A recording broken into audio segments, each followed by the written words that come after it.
김경록님의 이제 주제가 파이어베이스였죠. 네,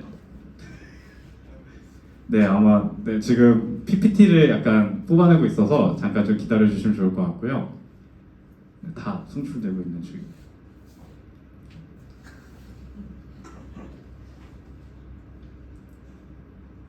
네, 그래서 잠깐만 기다려 주시면 좋을 것 같고요. 지금 시작할 수 있나요? 아, 네. 네, 그럼 다들 박수와 함께 경록님 발표 진행하도록 하겠습니다.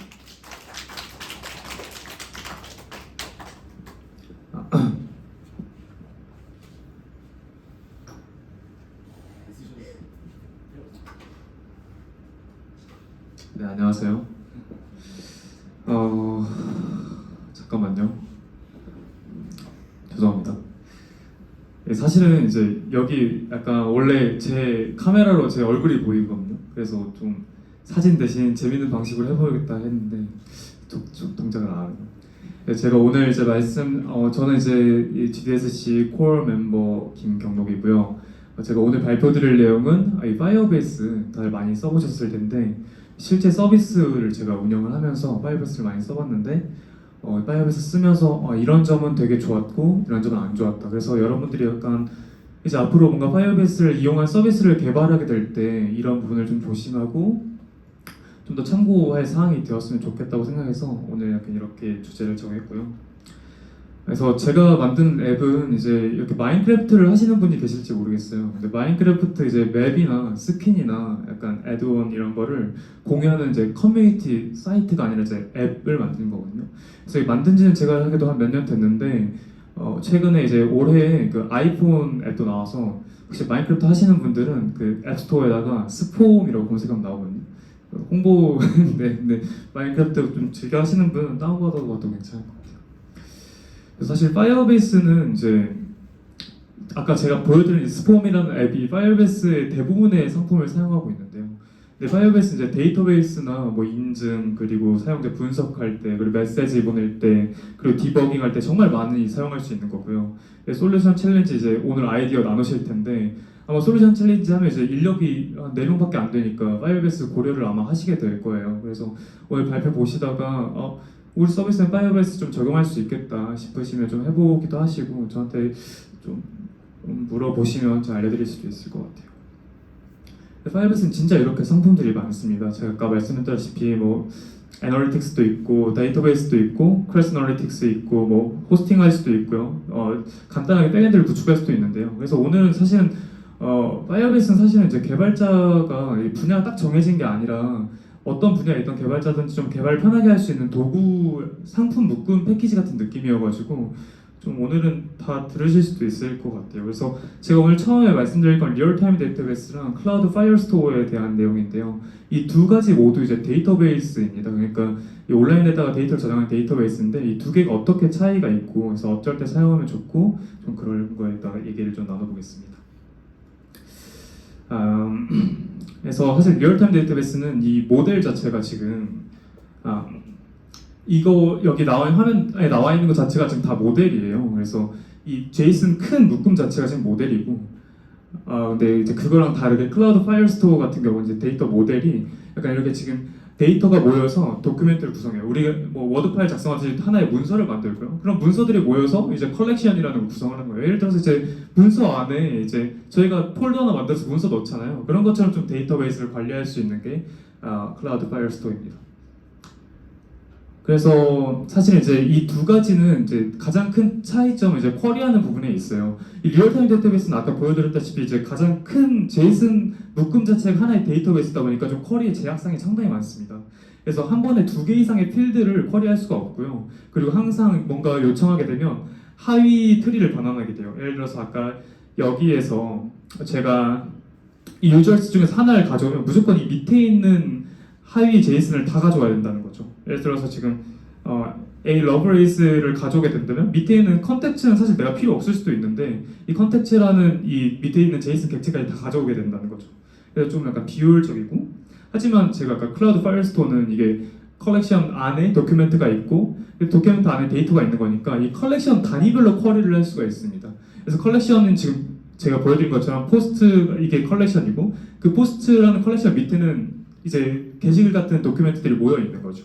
컬렉션 그룹은 이제 이 파일 스토어에서는 이제 컬렉션은 컬렉션인데 이름이 같은 컬렉션들 컬렉션 그룹이라고 해서 이 이름이 같은 컬렉션대에다 쿼리를 할 수가 있어요. 예를 들어서 이제 포스트 밑에 게시글 밑에 댓글이 달리면 제가 이 커멘트 밑에 있는 커멘트라는 컬렉션 하위에다가 제가 데이터를 쿼리를 할 수가 있는 거죠. 그래서 사실 뭐 이런 구조적인 특성 때문에 이런 or in array contents any 같은 이제 논리적인 OR 쿼리를 잘 지원하고요. 그리고 범위 쿼리 이제 밑에 있는 건 좀 제약사항 부분인데 이건 뒤에서 좀 말씀드리도록 하겠습니다. 그래서 제가 아까 리얼타임 데이터베이스의 한계점이라고 한 게 이제 하나의 필드만 쿼리할 수 있다는 건데 예를 들어서 제가 지금 age라는 거에다 쿼리를 하게 되면요. 제가 age랑 ct랑 지금 같이 쿼리할 수가 없으니까 age가 25부터 시작하는 걸 모두 가져온 다음에 그 다음에 ct에 대해서 쿼리를 한 번 더 하고 있는 모습입니다. 그럼 사실 이제 age가 25면서 ct가 서울인 것만 한 번에 가져오면 되는데 지금 age가 25인 걸 다 가져왔기 때문에 좀 상당히 비효율적이죠. 그럼 파이어스토어에서 어떻게 해결할 수 있냐? 파이어스토어는 복합 쿼리가 됩니다. 그래서 복합 쿼리가 돼서 쿼리할 때처럼 저희가 SQL 좀 아마 상회원분들 배우고 계실 텐데 그런 것처럼 지금 저희가 관계형 데이터베이스처럼 age는 25고 ct는 서울인 거 가져와서 리턴 받을 수 있는 거죠. 그래서 그런 부분에 대해서 사실 앱을 운영하면서 특별한 경우가 아니면 파이어스토어가 거의 쿼리 부분에서는 리얼타임 데이터베이스보다 압도적으로 좋다고 할 수 있어요. 근데 이 파이어스토어도 단점이 있습니다. 이 대속 쿼리나 아까 말씀드렸던 제약사항이 이제 뭐 대속 쿼리나 약간 그 정렬 같은 게 하나의 필드에 대해서만 가능하다는 건데 예를 들어서 지금 제가 이런 SQL문이 있잖아요. 예를 들어서 age가 25보다 이상이고 height이 지금 170보다 작다는 뭔가 쿼리를 하고 싶을 때 파이어스토어는 이런 쿼리를 할 수가 없다는 거죠. 그래서 그건 이제 어쩔 수 없는 제약 사항이에요. 그래서 파이어스토어의 제약 사항 때문에 서비스 자체를 그런 걸 쿼리 안 하는 서비스로 기획을 하게 돼야 되니까 이제 서비스 기획 자체에도 약간 서비스가 약간 하나의 상품에 약간 따라가는 느낌이 되어버린 거죠. 그리고 이제 한 가지 문제점은 이제 저희가 서비스를 운영하면서 좀 발견한 문제점인데 이 풀텍스트 서치라는 건 이제 저희가 커뮤니티에서 검색할 때 많이 사용하는 건데 예를 들어서 지금 뭐 저렇게 뭔가 하나의 텍스트가 있으면 이 텍스트 단위별로 지금 다 인덱스를 만들어요. 그래서 저희가 키워드가 인덱스랑 매칭을 해서 인덱스를 먼저 찾고 그 인덱스를 가지고 있던 실제 필드를 찾아서 검색하는 방식인데 이걸 파이어스토어에서 검색을 지원하지 않는다는 거죠. 근데 우리가 검색하는 거 보면 구글이나 약간 네이버 같은 거 보면 다 풀텍스트 서치로 검색을 하잖아요. 근데 그런 게 파이어스토어에서 지원되지가 않아요. 그래서 파이어스토어에다 제가 이제 솔루션을 검색해 봤는데 파이어스토어에서 그냥 외부 서비스를 쓰래요. 우리 못 해주겠으니까 다른 서비스 써라. 그래서 제시한 게 지금 엘라스틱 서치 있고 알고리아라는 거 있고 타입센스라는 거 있는데 엘라스틱 서치는 좀 약간 광범위한 것 같아요. 뭔가 데이터 분석 쪽에도 많이 쓰는 것 같고 그래서 사실 저는 이제 서비스 안에서 검색만 시키면 됐었는데 그래서 좀 너무 헤비했다고 생각했고 알고리아는 이게 검색 횟수마다 돈을 받습니다. 그래서 너무 비싸요. 근데 이 서비스는 이제 제 돈으로 운영하는 거니까 뭔가 돈이 올라가면 제 지갑이 바로바로 얇아지는 그런 말이에요. 그래서 알고리아는 채택하지 않았고 그래서 타입센스가 그나마 대책이 되었는데 지금 이제 이건 제가 이 파이어스토어에 있던 데이터베이스를 타입센스로 옮겨서 실제로 검색을 지금 진행한 영상입니다. 그래서 타입센스 이런 식으로 연결할 수 있고요. 타입센스는 그래서 근데 타입센스도 가격이 그렇게 싸지는 않아요. 근데 타입센스는 이제 검색어 횟수에 따라서 이걸 돈이 나가는 게 아니라 이 버추얼 머신 있는 거를 이제 그걸 한 달 이용료를 내는 방식으로 이용하기 때문에 좀 더 약간 안전하죠. 제 입장에서는. 왜냐면 사용자가 많이 검색을 갑자기 많이 하게 된다면 제가 많은 돈을 내야 될 테니까요. 그래서 사실 이제 하나의 더 제약 사항이 사실은 이제 카운트라는 게 있었는데 이게 사실 카운트라는 함수가 2021년 말에 생긴 거거든요. 제가 오늘 가져왔던 이유는 제가 억울해서 가져왔습니다. 옛날에 이 카운트 함수가 없었어요. 그래서 카운트 함수가 없어서 뭐 제가 굳이 뭔가 문서를 세고 싶다면 어떻게 했어야 되냐면 이거 일단 코드부터 보면 이건 그냥 age가 25인 사람을 전부 가져와서 카운트하는 거죠. 근데 그런 게 없었기 때문에 옛날에는 제가 그냥 모든 이 유저스 25 그러니까 age 25인 애들 다 가져와가지고 그 문서를 셌단 말이죠. 근데 그렇게 되면 25개면 만약에 25인 사람 한 100명이에요. 1000명이에요. 그러면 데이터베이스에서 가져와야 되는 도큐멘트가 100개, 1000개가 된다는 거죠. 근데 이게 또 이제 요금과 관련되는데 그 부분도 뒤에서 말씀드리겠습니다. 그래서 다른 이제 해결책으로 하나는 이제 이런 방법론이 있는 거죠. 이게 이 파일스토어에서 특정 데이터가 업데이트 됐을 때 그 업데이트 된 내용을 특정 변수, 이 도큐멘트 안에 있던 데이터에다가 계속 업데이트를 해주면 되겠다는 생각을 한 거죠.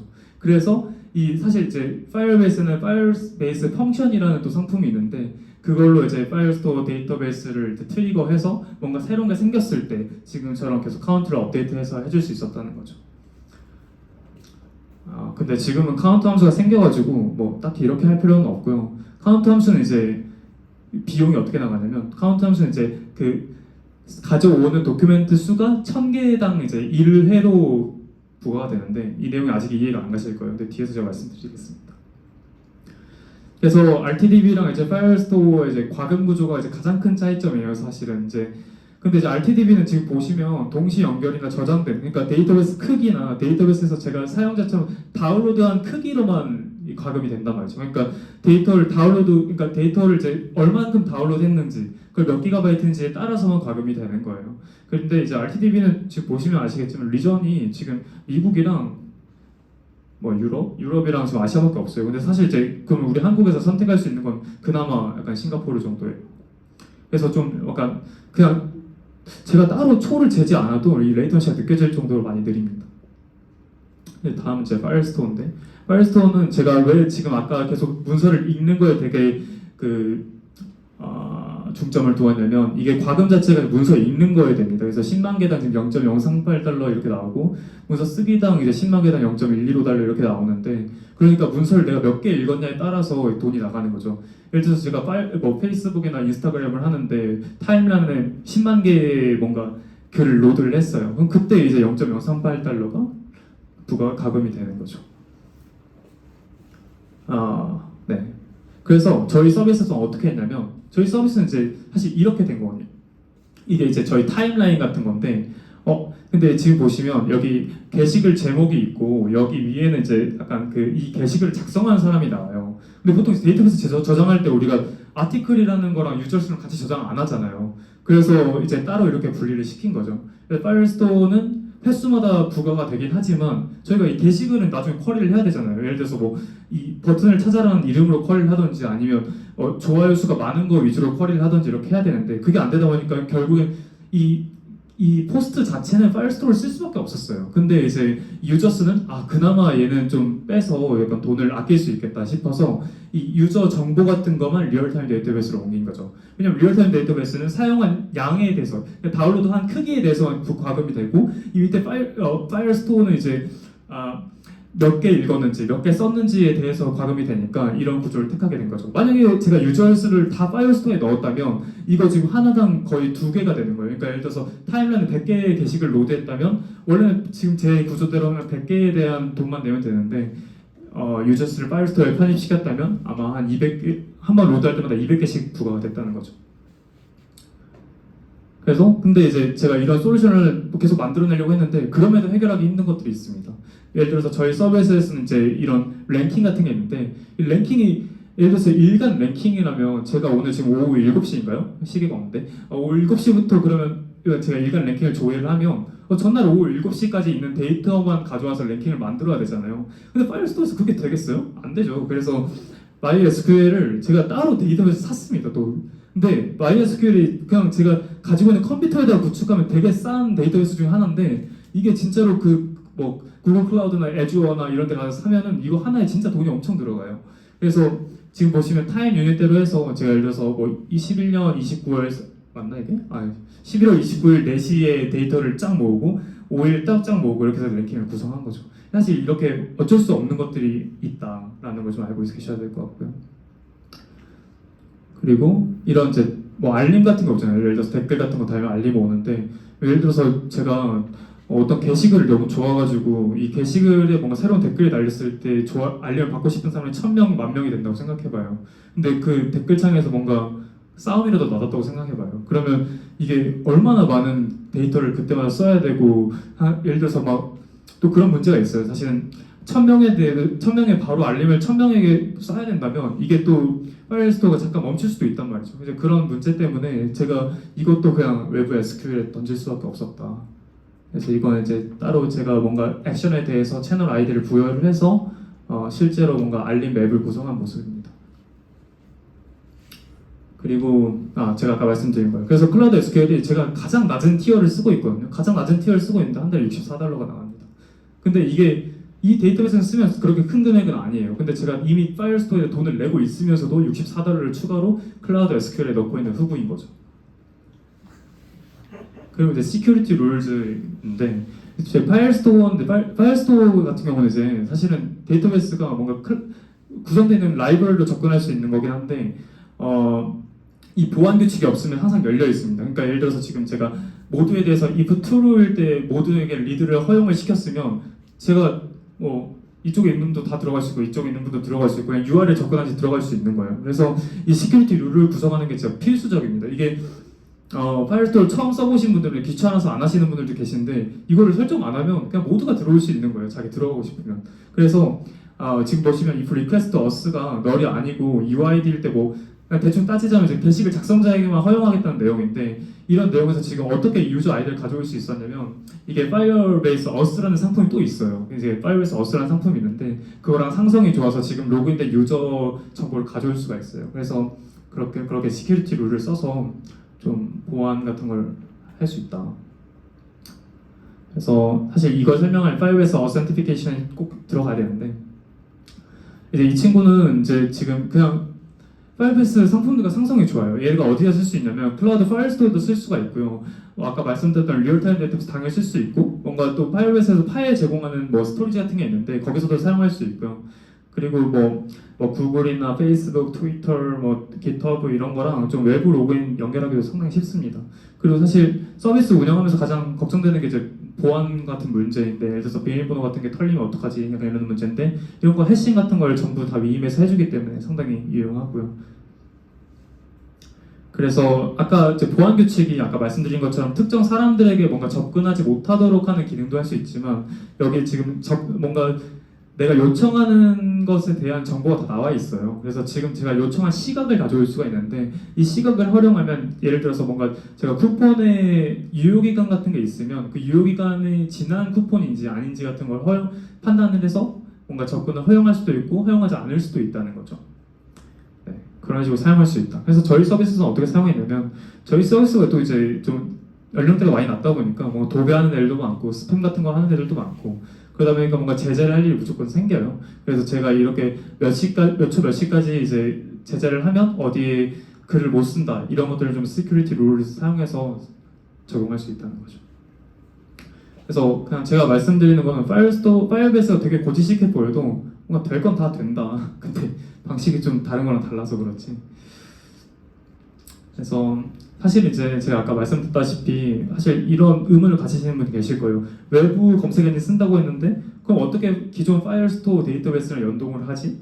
그런 문제일 수도 있고 아까 뭔가 어떤 댓글에 대해서 뭔가 댓글이 작성됐을 때 새로운 알림을 보내는데 그걸 어떻게 하지라고 말할 수 있는데 그걸 가능한 이유는 파이어베이스의 클라우드 펑션스라는 상품 때문입니다. 클라우드 펑션스는 이제 이렇게 파이어스토어에 착 붙어가지고 이게 뭔가 새로 생겼는지 수정됐는지 지워졌는지 트리거 같아요. 그래서 뭔가 제가 새로운 글 같은 거 작성됐을 때 뭔가 제가 작성됐을 때 제가 의도한 작업을 시행할 수도 있고요. 그 의도한 작업이 이제 데이터가 수정됐을 때 제가 외부 검색 엔진에다가 실질적인 데이터를 업데이트한다든지 그런 작업이 될 수 있을 것 같고요. 그리고 클라우드 펑션스는 아까 제가 말씀드린 것처럼 파이어스토어랑 뭔가 연결해서 트리거처럼 작동할 수도 있지만 이렇게 익스프레스.js랑 연동해서 독자적으로 나오는 API 서버를 만들 수도 있어요. 그래서 사실 굳이 뭔가 서버가 없으신 분들은 그냥 프론트엔드는 파이어베이스 호스팅 상품을 이용해서 올리고 뭐 백엔드 제품은 그냥 클라우드 펑션스를 사용해서 좀 구현해서 어느 정도 구색을 맞출 수 있다. 그리고 클라우드 펑션스는 되게 좋은 게 우리가 사실 초기에는 이게 실제로 뭔가 제가 파는 서비스도 아닌데 돈을 내기가 좀 그렇잖아요. 근데 클라우드 펑션스는 이게 호출되는 횟수랑 그리고 이 밑에 있는 뭔가 CPU 사용 초 단위로 이제 가금이 돼서 제가 많이 사용하지 않으면 돈이 많이 나가는 위험도 적고요. 그리고 지금 보시면 아시겠지만 이게 지금 단위별로 다 나와 있는데 이게 성능별로 이제 알아서 이게 어떤 성능 사용해야 되는지 그 클라우드 펑션스에서 프로비저닝 해주기 때문에 제가 뭐 그렇게 불필요한 요금을 내본 적은 없는 것 같아요. 맞아요. 그래서 아까 제가 말씀드렸다시피 클라우드 펑션스를 약간 새로운 댓글 작성했을 때 알림 발송하는 데 사용하고 있고요. 다음은 이제 클라우드 스토리지인데, 클라우드 스토리지는 이제 뭔가 이미지 같은 거 서빙하거나 파일 서빙할 때 사용하는 거고요. 얘는 사실 뭐 설명할 게 없죠. 파이브에서 업스랑 이제 좀 상성이 맞아서 이제 자기가 올린 파일만 접근할 수 있게 하거나 이런 게 또 가능하고요. 보안 규칙 아까 썼듯이.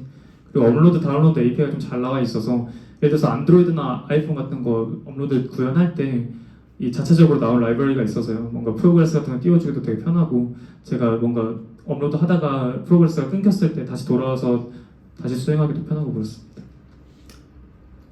그리고 제가 이제 클라우드 스토리지를 사용을 하다 보면 사람들이 많이 사용하게 되는데, 그래서 제가 한 가지 팁을 드리고 싶은 건 이제 클라우드 플레어를 꼭 사용하라는 말씀을 드리고 싶어요. 왜냐면 클라우드 플레어는 이제 어떻게 보면 이제 DNS를 서빙하는 회사인데 뭔가 디도스 공격 같은 감지 및 방어 같은 것도 하기도 하고, 페이지 룰이나 리다이렉트 룰 같은 거 써서 좀 DNS 상품들 많이 사용해 보셨을 텐데, DNS 상품들 다른 상품들보다 조금 약간 지원하는 게 되게 많습니다. 근데 저희가 이제 클라우드 플레어에서 좀 가장 수혜를 받는 부분은 데이터 캐싱을 지원하는 부분인데요. 사실 클라우드 플레이어는 지금 보시면 원 서버에서 자기들이 앞에서 중계해주면서 클라이언트랑 싸우는 방식이기 때문에 네, 제가 아까 이제 사진이나 데이터 파일 같은 거를 제 서버에서 가지고 있는데, 사실 한 달에 거의 지금 7.5TB가 나오니까, 근데 그 중에서 지금 캐시드 밴드위스가 한 6TB 되니까 85% 정도 지금 캐싱이 된 거죠. 근데 지금 제가 아까 보니까 여기 보니까 지금 다운로드한 크기가 기가바이트당 0.12달러예요. 그럼 제가 6TB짜리를 캐싱되지 않고 다 냈다면 저는 이 자리 없을 수도 있겠죠. 왜냐면 거의 이게 한 달치 분량이 8TB가 나오는 거니까요. 두 번째 팁은 이제 계속 사용하실 서비스, 그러니까 계속 이제 서비스하실 서비스면 이게 구글도 그렇고 뭔가 애주어도 그렇고 모두 다 약정 사용 할인이 있어요. 상품 같은 게 이제 내가 3년 동안 이걸 사용하겠습니다 하라고 하면 지금 거의 한 저기 나와 있네요. 47% 절감을 하고 있거든요. 그래서 뭔가 서비스가 망하지 않고 계속 갈 것 같다 싶으시면 약정 같은 거 사용하셔서 돈도 아끼면 되게 괜찮을 것 같다고 생각했습니다. 그리고 사실 파이어베이스는 그래서 사실 장점은 비용이 적어요. 그러니까 비용이 사실 크다고 생각할 수도 있는데, 이게 서비스가 너무 커가지고 막 제가 사용자가 엄청 몰릴 시간대가 있어서 거기에 맞춰가지고 서비스를 구성해놨는데, 사실 그것보다 사용자가 몰리는 시간대는 당연히 있거든요. 근데 그런 부분 다 제가 뭐 개발자에서 조정할 수는 있겠지만 그런 걸 생각하지 않고 비용이 많이 절감되는 부분도 있고요. 특히나 이제 초기 비용이 많이 적습니다. 게다가 이제 예를 들어서 뭐 개발자 한 명을 더 들이는 게 비용이라고 생각한다면 그런 초기 비용은 훨씬 절감은 된다고 생각할 수 있죠. 그리고 개발 편의성은 이제 사실 플랫폼별로 다 라이브러리가 나와 있으니까 직접 구현할 부분이 크게 없고요. 그래서 성능 고민도 제가 아까 말씀드렸다시피 웬만하게 이제 몰리는 부분에 대해서는 다 자동으로 프로비저닝을 해주기 때문에 성능 고민에서 좀 자유롭고요. 그리고 사실 저희가 뭐 좋지 못한 에러가 나서 좋지 못하게 그 서버가 꺼지는 경우가 있을 수도 있잖아요. 근데 그런 경우가 이제 파이어베이스는 없다 보니까 좀 높은 가용성 자랑한다고 보시면 될 것 같아요. 단점은 이제 나중에 커지면서 생기는 비용들. 예를 들어서 파이어베이스 썼다가 이제 파이어베이스 평생 쓸 수는 없어요. 나중에 마이그레이션 하거나 아까 제가 말씀드린 것처럼 MySQL 붙이거나 외부 검색 엔진 붙이거나 해야 되는데, 그런 부분들을 좀 나중에 비용을 생각하면 좀 크다. 그리고 개발이 불가능한 부분들이 있었습니다. 그래서 아까 말씀드렸다시피 외부 데이터베이스 같은 거 붙인 이유가 그런 이유 때문이었고요. 확장이 어렵다는 것도 뭐 익히 알고 계시겠지만, 그래서 그런 단점들이 있음에도 불구하고 제가 이제 내리는 결론은 초기에 빠르게 시작하기 되게 좋은 것 같아요. MVP 같은 거 만들 때 되게 파이어베이스 사용하면 좋다. 그리고 사전에 근데 이제 그럼에도 불구하고 뭔가 내 서비스 핵심 기능이 이제 파이어베이스로 구현되지 못한 상태라면 그건 정말 좋지 못한 상황이잖아요. 그래서 개발 시작하기에는 좀 충분한 검증이 필요하다. 근데 제가 오늘 이 발표를 좀 준비한 이유도 파이어베이스에 대한 걸 좀 인터넷 검색해 보면 뭐 이런 게 좋다 안 좋다에 대해서만 얘기하지 뭐가 실질적으로 안 되고 뭐가 되고 이런 서비스는 되고 안 되고 이런 내용이 잘 없습니다. 그래서 결국엔 뭔가 파이어베이스로 뭔가 서비스 만들어 봤다 크게 대인 사람한테 조언 받는 수밖에 없는데, 제가 그런 역할을 좀 해드릴 수 있으니까요. 퀄리티 제약이 있지만 사실 이건 단점인 좀 생각해 볼 필요가 있는 게, 제가 이제 생각에 옛날에는 이제 이해 안 되니까 짜증만 났는데 뭔가 MySQL을 사용하면서도 그런 부분들이 녹록치는 않은 거예요. 예를 들어서 풀텍스트 서치 같은 게 MySQL에서 직접 구현하게 된다면 CPU 사용량이 진짜 장난 아니거든요. 그런 부분들을 사실 파이어스토어에서 그런 부분을 제약하기 때문에 어느 정도 성능을 보장하는 게 아닐까 이런 생각이 들었고요. 그리고 마이그레이션 해야 한다면 진짜 미루지 말고 적절한 시기를 잘 선택해서 하시기 바랍니다. 네, 그래서 제 발표는 여기까지이고요. 혹시라도 파이브에스로 이제 뭔가 서비스를 준비하시거나 운영 중인데 뭔가 마이그레이션 해야 될지 안 해야 될지 고민 중이시다면 언제든지 저 찾아와서 질문해 주시면 성심성의껏 답변 드리도록 하겠습니다. 감사합니다.